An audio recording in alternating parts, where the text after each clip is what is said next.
आज सोनखेडा येथील गेल्या अनेक वर्षापासून रखडलेल्या धरणाच्या कामाला सुरुवात झाली आणि आज जवळजवळ काम ते 80% काम पूर्ण होत आलेलं आहे.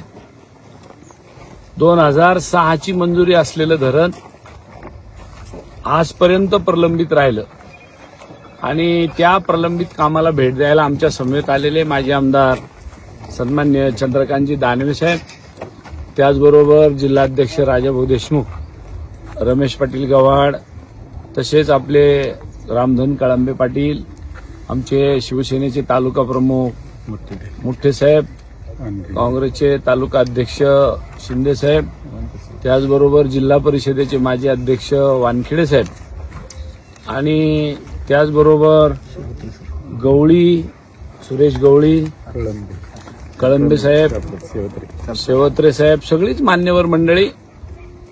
या सगळ्यांचा आग्रह 2024 ची लोकसभा लढलो त्यावेळेला या परिसरात आल्यानंतर जर कोणाची काही मागणी असेल तर सोनखेड्याचं धरण पूर्ण झालं पाहिजे. मी विचारलं नेमकं सोनखेड्याच्या धरणात आहे काय? ते म्हणले साहेब हे धरण बांधायला घेतलं, काम पूर्ण करण्याचा प्रयत्न आम्ही सगळ्या लोकांनी केला, परंतु ज्या मंडळींनी हे धरण बांधायला घेतलं त्यांनीच हे काम बंद पाडलं आणि अनेक वर्षापासून हे बंद आहे. 18, 20 वर्ष या धरणाची वाट पाहावी लागली या लोकांना. आज जवळजवळ 25 गावाचा पिण्याच्या पाण्याचा प्रश्न सुटणार आहे आणि जवळजवळ 8 ते 10 गावाला सिंचनाची व्यवस्था होणार आहे. एवढा मोठा प्रोजेक्ट हा अनेक वर्षापासून बंद होता. मला या निमित्ताने डिपार्टमेंटलाही धन्यवाद दिले पाहिजे, विभागालाही धन्यवाद दिले पाहिजे शेतकऱ्यांच्या वतीने की लोकसभेच्या निवडणुकीच्या नंतर या धरणाचं काम करण्याची वेळ आली. अन्यथा गेल्या 20 वर्षापासून आम्ही ताटकळत बसलो होतो या भागातले शेतकरी. आमचे खासदार, आमचे आमदार आता धरण करतील, मग धरण करतील, परंतु आपल्या गावचे कुठे गेले ते दिनकर पाटील, त्यांनी सुद्धा सांगितलं की आमची खूप इच्छा होती की धरण झालं पाहिजे, परंतु हे काही होत नव्हतं. त्याच्यामध्ये अनेक अडचणी येत होत्या. काय अडचणी होत्या या तालुक्यातल्या आणि गावातल्या मंडळीला माहित होतं.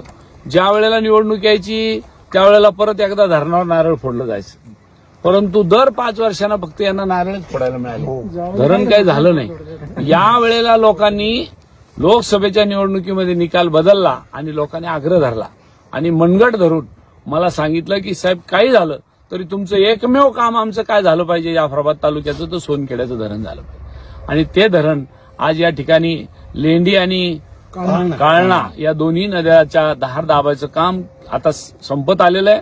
यावर्षी निश्चितपणाने येणाऱ्या पावसाळ्याचं पाणी या धरणामध्ये अडवलं जाईल आणि ते अडवलेलं पाणी या शेतकऱ्याला पिण्याच्या पाण्याचा प्रश्न मिटेल. जवळजवळ 650 एकर जमीन या धरणामध्ये गेलेली आहे आणि शेतकऱ्याला त्याचा मुआवजा मिळाला. काही ठिकाणी अजून बाकी आहे, तो सुद्धा मिळेल. परंतु एक चांगलं काम या निमित्ताने जाफराबाद तालुक्यात निर्माण झालेलं आहे. लवकरच या धरणामध्ये जेव्हा पाणी अडवलं जाईल त्यावेळेला आम्ही सगळी या भागातली गावकरी मंडळी पुन्हा एकदा या धरणावर येऊ आणि जलपूजनही करू. परंतु हे धरण झालं याचा आनंद खऱ्या अर्थाने या सगळ्या लोकांच्या चेहऱ्यावर मला आज पाहायला मिळतो, कारण खूप दिवसापासून यांनी प्रयत्न केले आणि हे काम होत नव्हतं.